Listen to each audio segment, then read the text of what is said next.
Have you ever realized you're in a narcissistic relationship and wondered, how did this happen? How did I get here? Well, most people don't consciously choose to be in narcissistic relationships. So how do you find yourself there?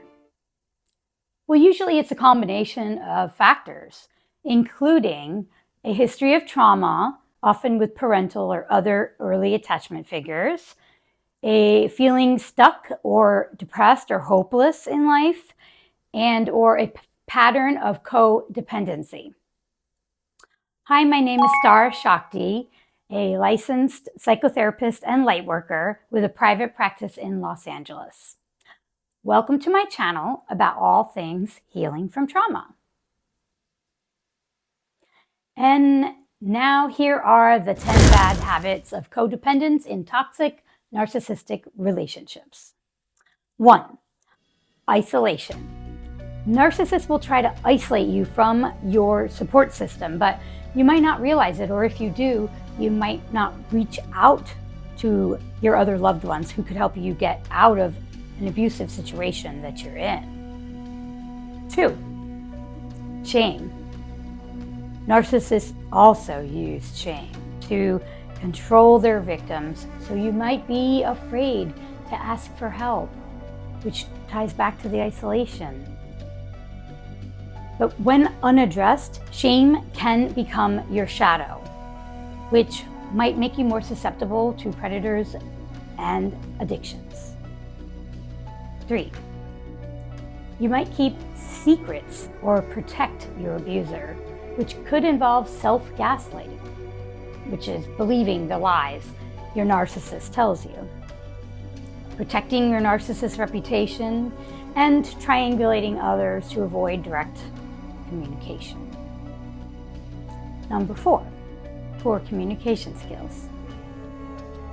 You might not use your voice or speak up for yourself very much, or know how to identify and express your feelings and needs. Be clear, direct, and transparent, because when you don't feel safe, it's hard to communicate authentically. Number 5, bad or poor boundaries. You might not have a strong enough differentiated sense of self, and as such, you might lose yourself in the narcissist. You might not know how to set good boundaries, or if you do set them, you might find them challenging to enforce. By the way, if you are enjoying our content and want to help support our channel, please be sure to like, comment, and subscribe. And now, back to our list. And number 6, reenactment of past trauma. You might find yourself in similar situations again and again with a similar kind of person who might remind you of an early attachment trauma figure from your family or childhood. Number 7, people pleasing. You might have blind loyalty to your abuser, be afraid to question authority, to take risks, or to change. You might not want to rock the boat with your narcissist or others in the narcissist circle because you fear more abuse and neglect. 8, addictive tendencies. You might have trouble tolerating pain and want to numb it and have issues delaying gratification.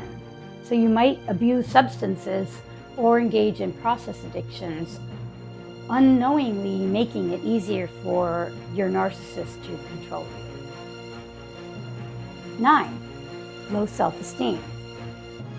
You might not think you're strong enough or can break free from the toxic cycle of abuse with your narcissist. You may have entered into the relationship with low self-esteem, or due to ongoing trauma by your narcissist, your self-esteem may have dropped lower and lower until you stopped believing in yourself and your own goals and dreams and potentials in life. And finally, number 10, need a lot of external validation. You may even have become reliant on the narcissist to give you a sense of self, importance, purpose, to boost your self-esteem, to make you feel like a good person. To avoid this, you have to learn how to validate yourself. If you missed our previous video on how to validate yourself and improve your self-esteem, please check out the video at the end. And now for some final thoughts.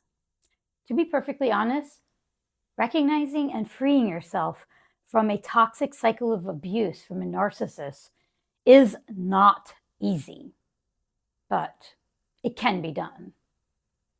It might take some time. It might even take several tries before actually leaving. But this is common, so don't let it faze you. Just keep building up your strength, and when you're strong enough to leave, you will. And whatever you do, remember, there's always hope for healing.